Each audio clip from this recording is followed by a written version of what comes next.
What's up, everybody, and welcome to another episode of No Client Agent Privilege, aka No Cap Podcast. Your boy Evan Lawfer and your other boy Will. We're gonna get into this episode and talk about a crazy week it's been, a crazy weekend it was between the Derby, F1 Miami, playoffs. I mean, you had a little bit of everything, a little bit of this, that, and the other, whatever you're into this weekend. So and I mean the money that was made and between the betting and the F1 just in general, how much it cost. We saw some pictures of it cost for a bucket of beer was $55 for a thing of Miller Lite, like 250 to park the car. yo, for real. Like, so, between the money just in general, the betting that is going on throughout sports in general it's crazy enough to say the least. So, between playoff betting, derby betting, F1 betting, it's always something. Like, there's this, our society has really, turned open face to having to call your bookie to now just going on your phone and being on an app to place your bets. Right. So Right. It's crazy with technology and the way things that have evolved and the laws that are changing. yeah, It's very interesting to see how many people have started to bet as well. all You know, kinds.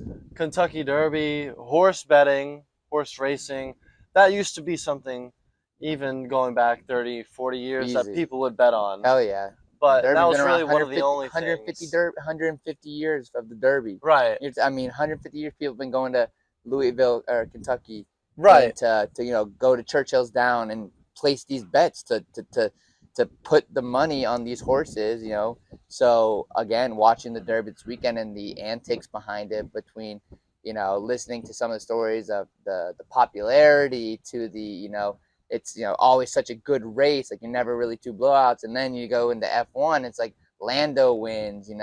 It's just a great weekend of betting. So when you look at it, it's like how much money is being put in, how much money is being won, how much money is being lost. I mean, our world and the generational of it's a sin to bet. It's like kind of like that's kind of like gone out the window here. Like, it's really it's more of like a social norm. Like, hey, I threw $10 on what's it called? Whatever his name is. He's 11-1. It's a $350 payout if he wins.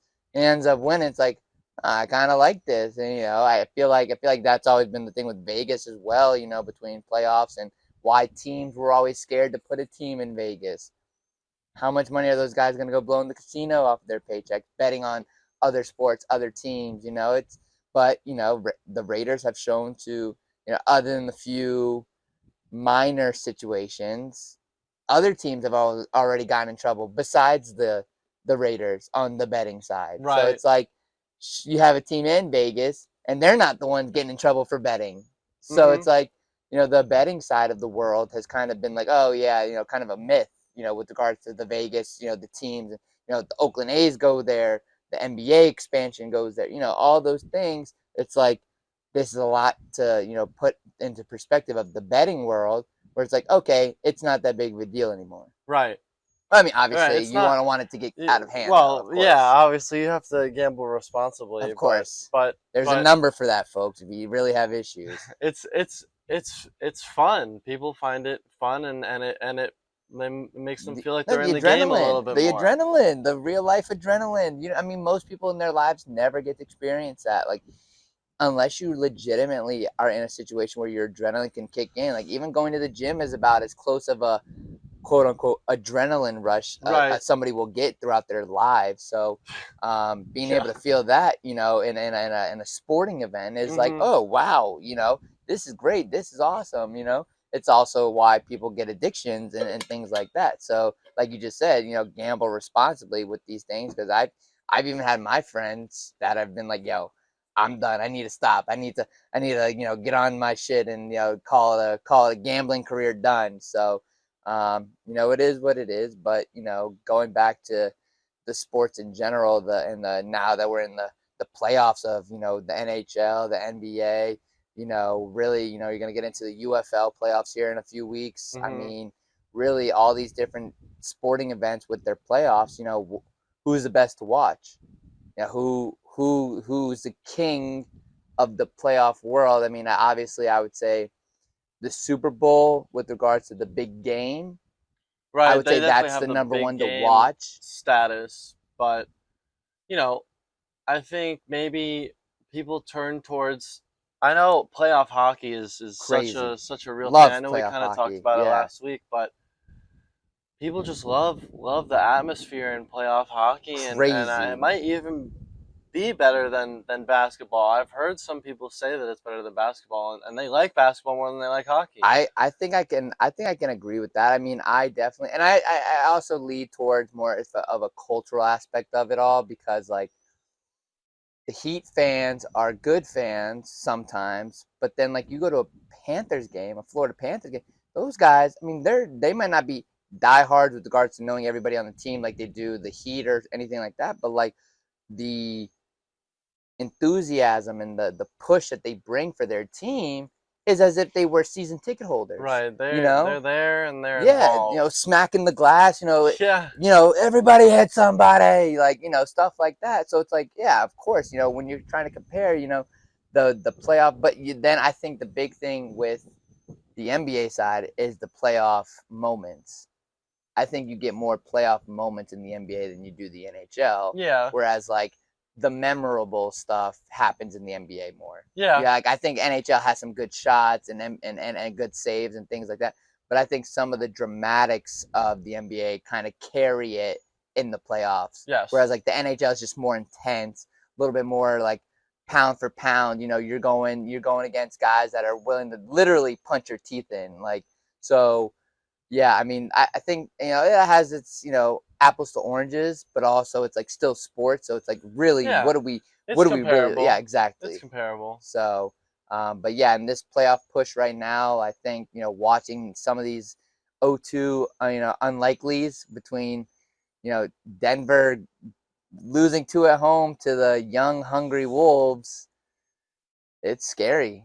It's Yeah, very scary. that's gonna be quite the uphill battle for the Nuggets, especially with Jamal Murray potentially facing a heating suspension. heating pad, did he throw it on the court, or did it just hit the floor and Either slide? way, you I can't really know. be throwing things You like can't be throwing that. anything, That's a little I mean, childish. imagine if it was Pat Bev or Draymond Green. They would have definitely gotten a suspension, right? I mean, they would have been, for their known antics, they Antics. would have been gone. Yeah, hey, 2-game suspension. See ya. Yeah, Yeah, you're gone. Game 3, game 4, you're out. yeah. Especially if somebody would have slipped on it or something like that, then it's Imagine Ant goes down. yeah, it's not. Imagine the Wolves are gonna lose. I mean, talk about an all-out brawl in the stadium. I mean, hands are probably getting thrown if Ant goes down for the rest of the Yeah, because series of of something that. like that. Of course, It's dangerous.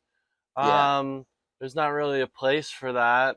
Obviously you look at something like hockey and you can fight and whatever, right, even yeah, though yeah, they yeah. they don't The gloves are they don't off. really fight as much in the playoffs, which some You people can't like. take the risk. Right, right. Can't Why take would you? a Yeah, big power play like that in the playoffs. This is so much right. different. Like, if there's something that had happened or needs to be settled, they settle it on the ice. Sure. Like that's the difference of Right. playoff hockey. But Whereas like if you just have an issue with the dude and during the season, come on, let's come yeah. on, let's Yeah. middle of the game, like or right at start of ice, let's get it out of the way. So things like that, yeah, no, definitely, I mean, when you have something like that in basketball, obviously you're not allowed to fight, of course. blah blah blah, and then you do something like that where you kind of put yourself and your team in jeopardy if There you because go, right that's really there. the only way that you can jeopardize through penalties like that. Agreed. You go There's down two no guys, and all of a there's no sudden it's penalty a yeah, box yeah. I was gonna say in there's no basketball, so you're gonna get suspended or yeah, something. and I you're mean, and I there it don't goes, know. and that's especially a player like a Murray.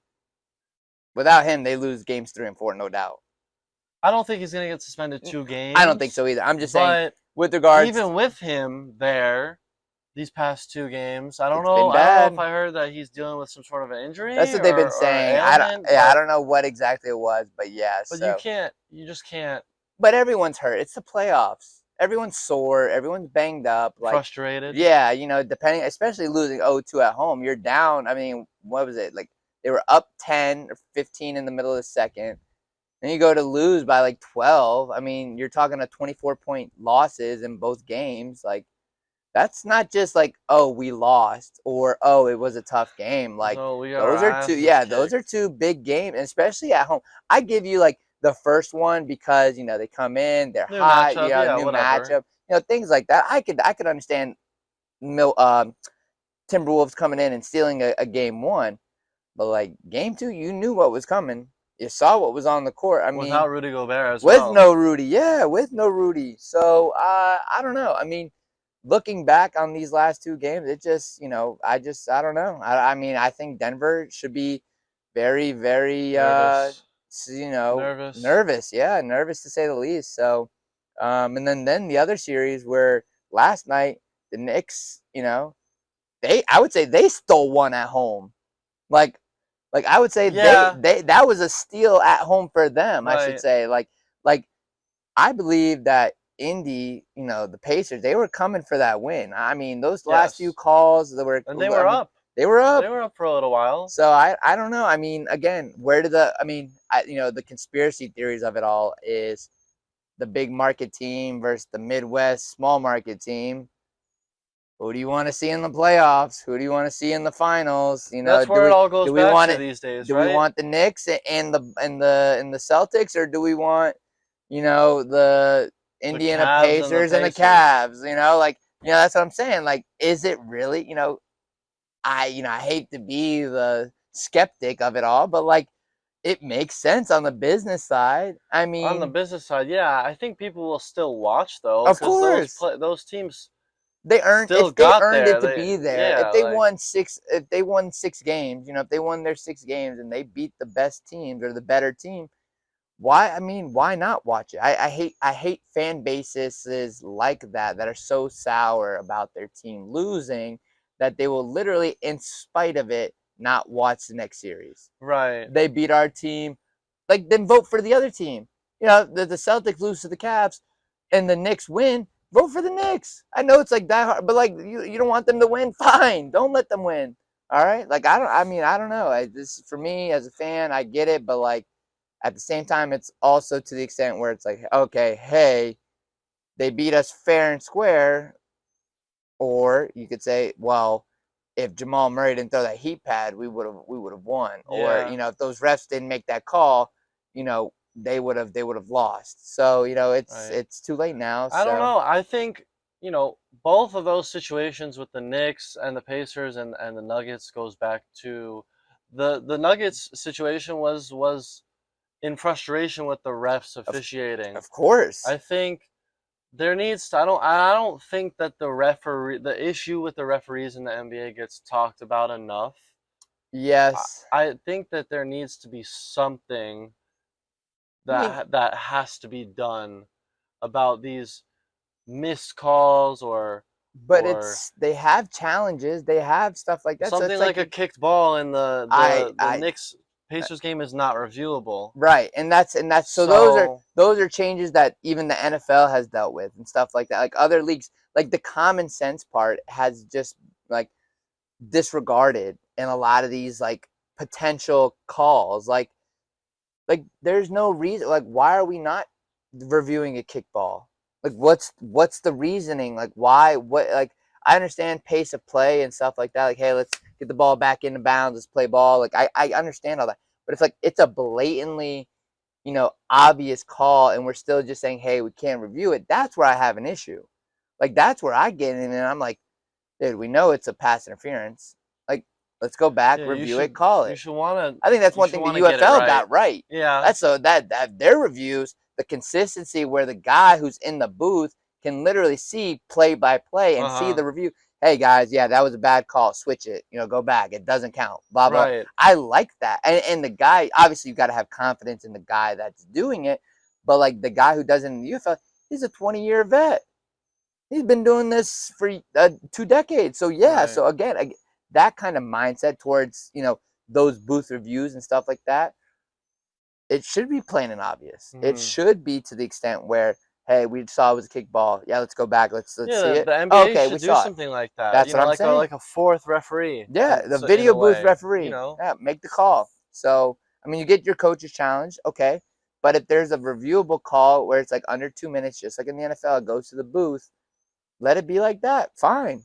But like make it reviewable to the extent where it makes sense. Like the common sense part. Like not having a kick ball be reviewable makes no sense. Right. So again, that Right. things like that where the refs decide the game. That's my one out of everything that we just talked about. The one thing is the refs should never decide the game No. ever. Like that should always be players versus players, coaches versus coaches.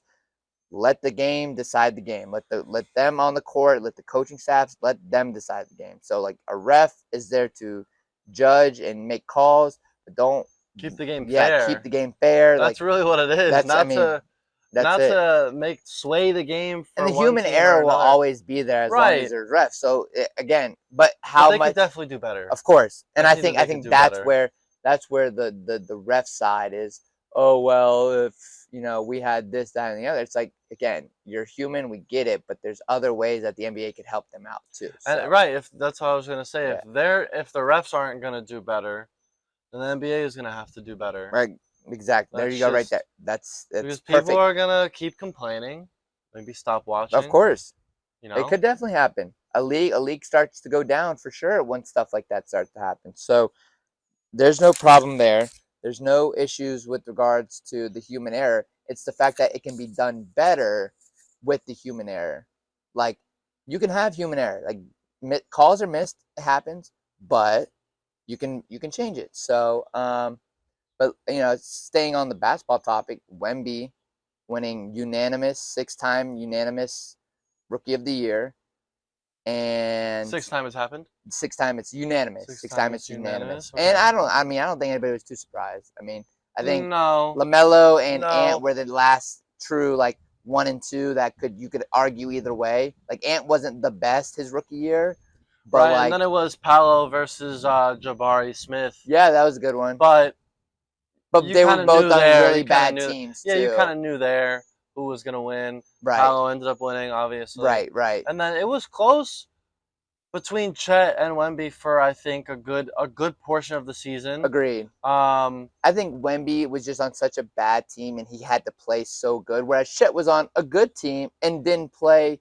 I wouldn't say he didn't play Rookie of the Year good, but in order to win that award, you have to do the best of your team, basically. Sure. And yeah. I think having SAR on OKC really helped Chet's game multiply his own game. Yeah. So, those are two things I take away out of the rookie voting in general. Mm-hmm. Just because Wemby was on a sorrier team and had to play better up to just to stay above not being swept every game or every series.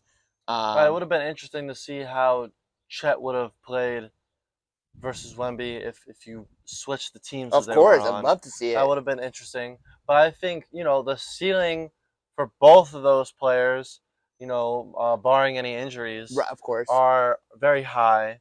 I don't they're think that they're gonna digress from this first year that they've had. I think that both of them are gonna continue to improve their skill set, right. and we're gonna see much more of them in the years to come. So I think it's so hard right now, like to imagine what their ceilings can be because we've never seen anything like them. yeah, Like really, other than KD, the true 6'11 plus guys that are able to do and kind of be as athletic, be at the Slim Reaper type build, but like also play big down low. Like KD never played big down low.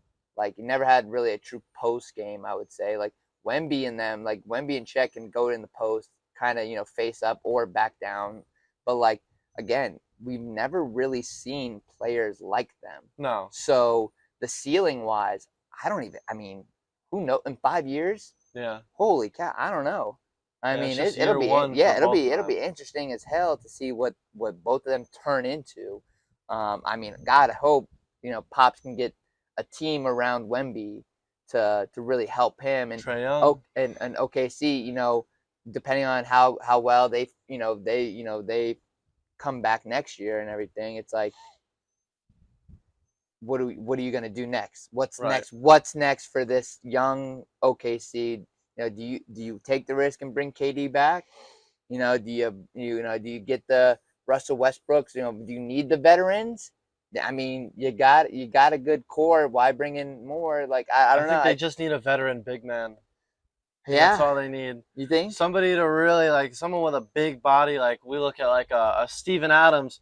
I dearly wish. I know he's injured, but I Yeah, still wish OKC had him, or someone like a Valanciunas about yeah. or a Zubac Yep.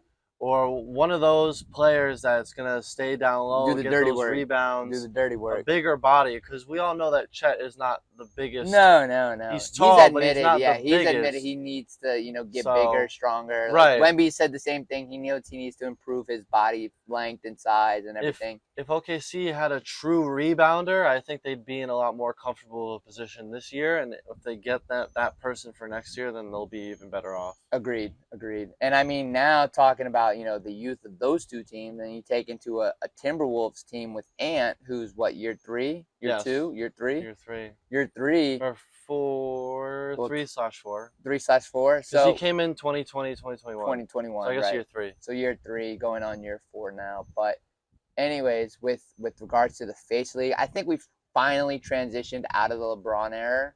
I think after this season, I think we finally stopped talking about LeBron as much. Mm-hmm. Obviously, them sucking also kind of helped that because they weren't the LeBron teams of the past where you're barely fighting Right. for a play-in spot. Whereas, like, Yeah. at least if you were like a 6th seed or a 4th seed, we would be like, all right, same LeBron carrying the team, getting them to the playoffs. AD's looking good, blah, but we didn't really hear LeBron's that. played well, Right, right. but It's not like it's he's just the played bad. team is just not. That's what I mean. It's like it's not like he's played bad. It's only gonna work so much. Exactly. How much longer can you He go? did it in Miami, went back to Cleveland. They did it in Cleveland. Yep. And then he went to the Lakers. They did it in LA for they won a championship and Yep. they made it to the Western Conference Finals last year, which is great. Right.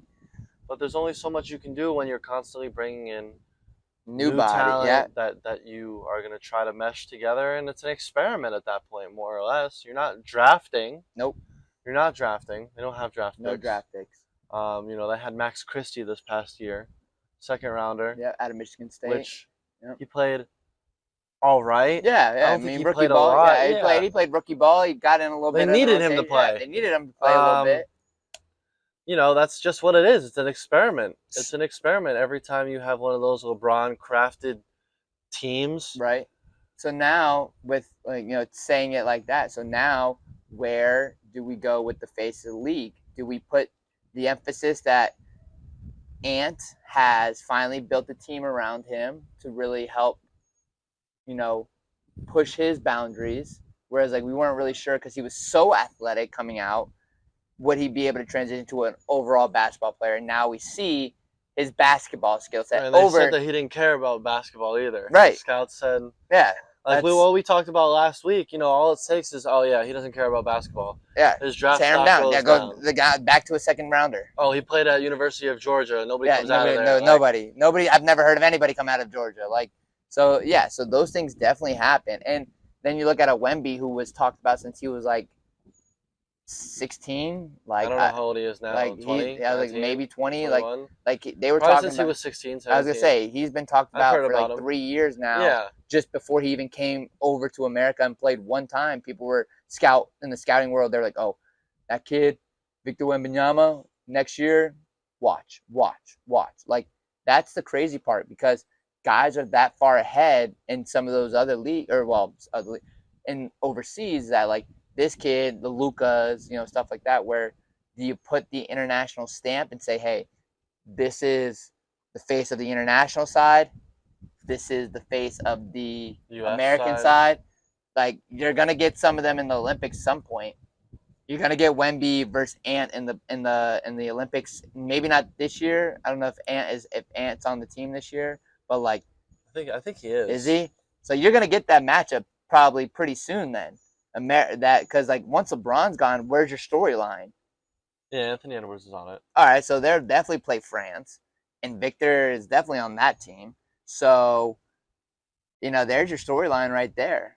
I mean, again, you're talking who's the face of the NBA. Can you break it off to where now we have Victor Wembanyama, the international face, or Anthony Edwards, the American-based face? Mm-hmm. And can you make it work? I don't see why not.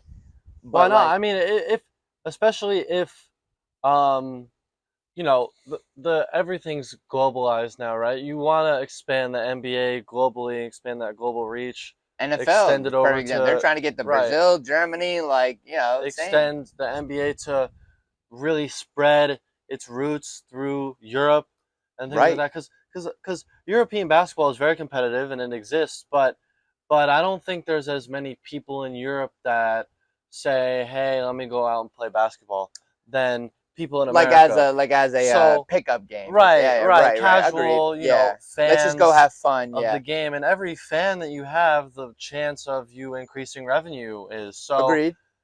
I'm to push the Wemby agenda more so to those countries that are out of the United States right. would be um, more beneficial than it would Right. to say an Anthony Edwards. Right. So it would really be interesting to see what way the NBA wants to go. I think that's the way they go. I think me personally, I feel like if they really had to like pick between one of them, it would probably be Ant, in my opinion, because he's already been in the league for a couple of years.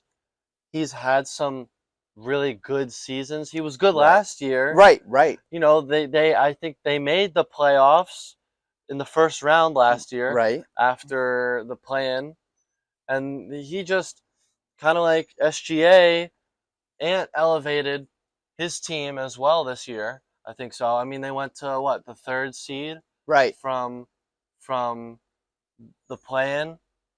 That's, I think, overlooked as well. He's getting all these Michael Jordan comparisons. Not that I That's necessarily yeah. agree or disagree, I get it. but I it can is see. happening. I get it, but So we can. why not maybe push him towards that I mean, face of the league? you're Because he's gonna need. exciting. Right. Agreed. He's that. You're gonna need somebody. The Stephs, the Clays, the LeBrons, KDs. They're they're aging. they're aging. It's getting there. It's getting to the point where the guys we grew up watching are about to be out of the league. Like, not the next 2 years, but like in 5 years for sure. Hmm. Like, so again, with regards to where we sit right now, you got to start thinking about the future, which is why I believe with Victor, Luca, and Jokic, the guys that'll be there in about 5 years. Whereas like the other guys, do you base, you want to grow your international stuff. Obviously, the NBA is going to put in the money to put their faces on stuff.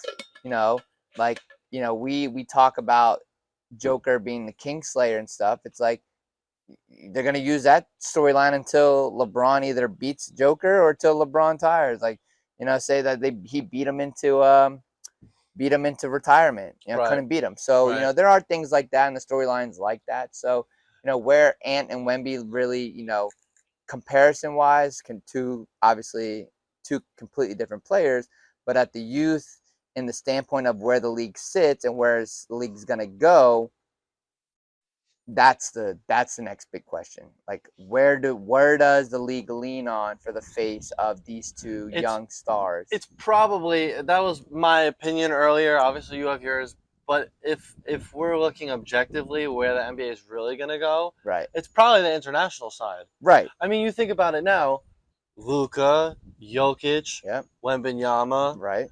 Those are three Even Rudy, you big could throw in names. Gobert Sure, yeah, when he first came in the league. How much emphasis did right, they put in on him until he was exposed as a very limited right. offensive player? More so now than it was 10, 15, 20 years ago. There are a lot more international players that are at the top of the league in terms Multiple, of how good they are. no doubt. So it only makes sense for the NBA to be like, all right, like let's try to, in light of our international expansion, let's really Let's see what we can thrust do. Yeah, let's some see what more of these players we international can, players. kind of bring in off of. Hey, look what we did with Victor. Look what we did with Luca. Look what we did with Joker. Mm-hmm. It's kind of one of those things. Like, hey, if you come to us first instead of staying in the Premier League for 2 extra years, going to Australia for 1 extra year, hey, come play in the G League for an extra year. Hey, come do leave your country early.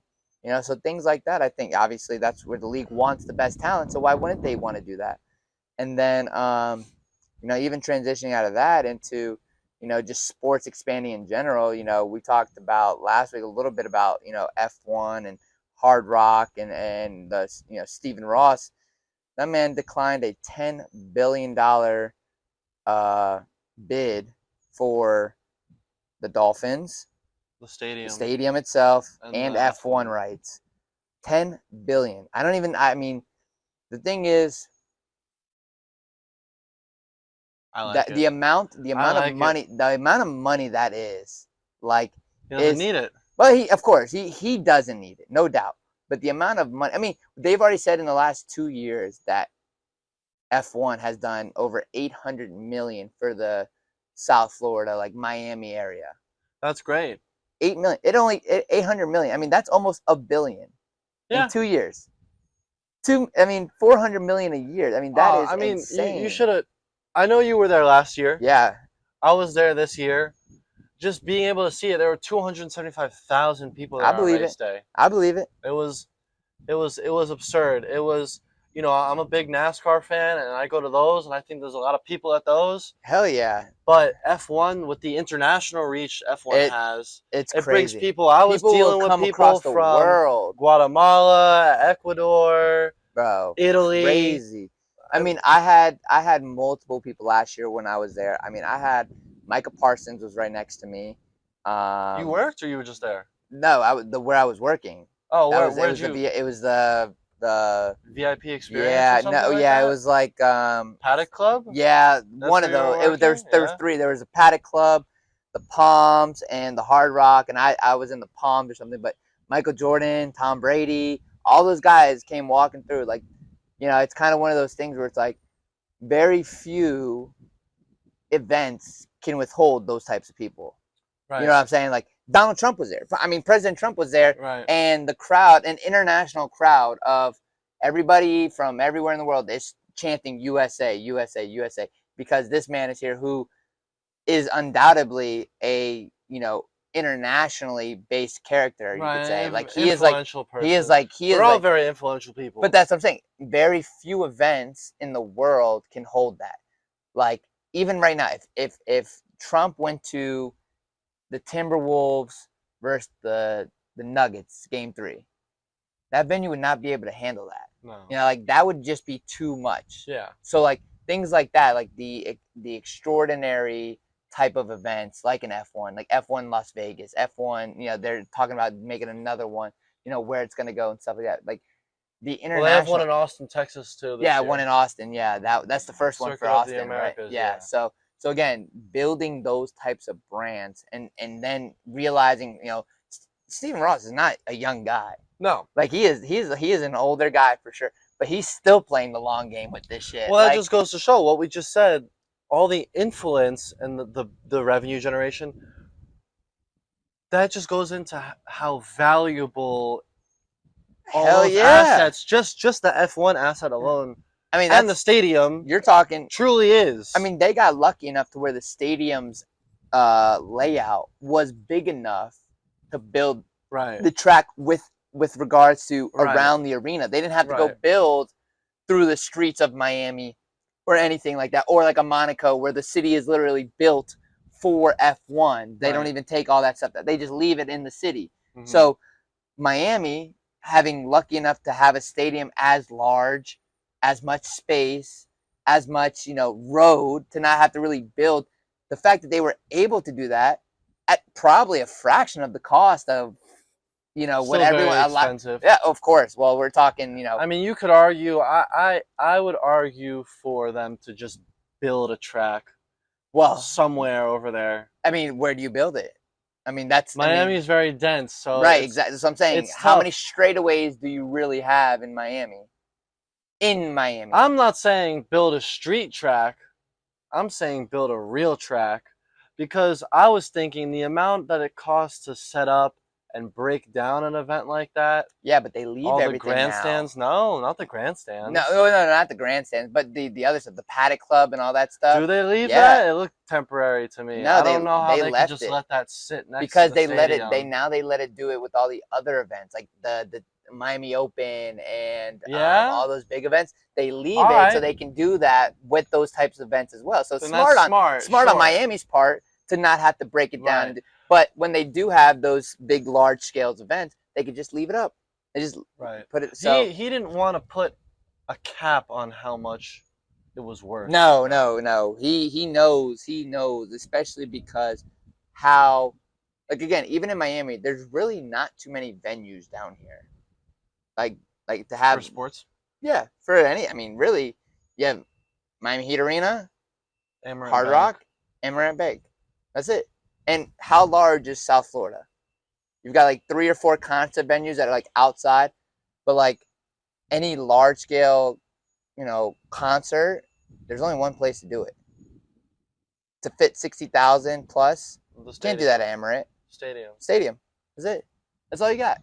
So really, kudos to Mr. Ross. I mean, he's been doing this for 50 years now, but again, the amount of money that $10 billion really is, I mean, unfathomable. He probably has more than that. I mean, well, yeah, his worth is crazy. I mean, this is like, I don't know. You ever had a toy when you were a kid that you just didn't want to let? You didn't want. Yeah, of course. Well, yeah, like it was brand new too. These are his. Well, his F1's right? Yeah, F1's brand new. These Why are am I his going to let this toys. go? I've only got to see 2 of these, and I love both of them. Right. Why am I going to give these up? He owns a stadium, a team that's getting professional better, football team, and an F1 event. Right.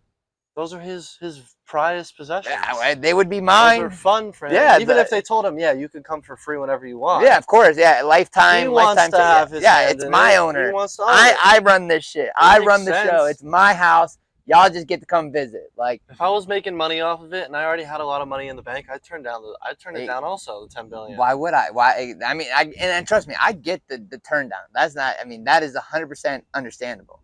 It's just the fact of how much $10 billion really is, and the fact that he thinks it's worth more, which is right, and that's he 100%. I can guarantee, like, that offer came to him. Maybe he laughed at it. Yeah, I was gonna say I wouldn't say he laughed at it, but he probably was just like, dude, you're way below where I think it is. You know what I'm saying? Like, it's not one of those things where it's like, okay, like, yeah, I'll entertain it, because his mindset is probably, I would say, double that. Like, he's probably thinking 20, 30 million with regard. F1 Miami, especially with how the race went, and it wasn't Max Verstappen that won. Right. It's only going to be better next year. Yes, next year, because now. And on the operations side, from what I was doing, I was talking to some of the people that I've worked the years prior, and they were saying about how it's gotten better every year. Like, they're more down pat with how things are running. And last year was a demo. Right. Last year was a year shit 2. show and a half. That was year 2. No, year 1. No, that was year 2. Oh yeah, it was year 2. Yeah. Last year was still a demo year, because they didn't have the Paddock Club that year, the first year. It was something else. Yeah, they had one, but it wasn't where it is now. So, like, that Paddock Club was brand new. Mm-hmm. No, this year they definitely had it. I heard they turned it up. Yeah, no, I heard they turned it up on that. I heard the Hard Rock was better. I heard it just in general. Setup, everything was great. So, kudos to F1. Glad to have it in the city, in the area. Again, this is kind of one of those things where it's like, you didn't know when we were gonna have one. I didn't. Nobody really knew when F1 was gonna come. Now it's here. Now it's definitely gonna stay between Las Vegas, Austin, us. Miami. I've heard New York and other big cities like that, but could be crazy if they did that. So, again, these are some of the topics we like to talk about. Feel free to leave a comment below with some new topics for us to hit. We're always open to talk sports, no matter what what sports it is. That's our job. Being the sports agency, we tap into everything. So, thank you so much for watching another episode of No Client Agent Privilege, aka No Cap, with Evan Lawfer and Will. We will go ahead and sign off for today, and we will see y'all next week.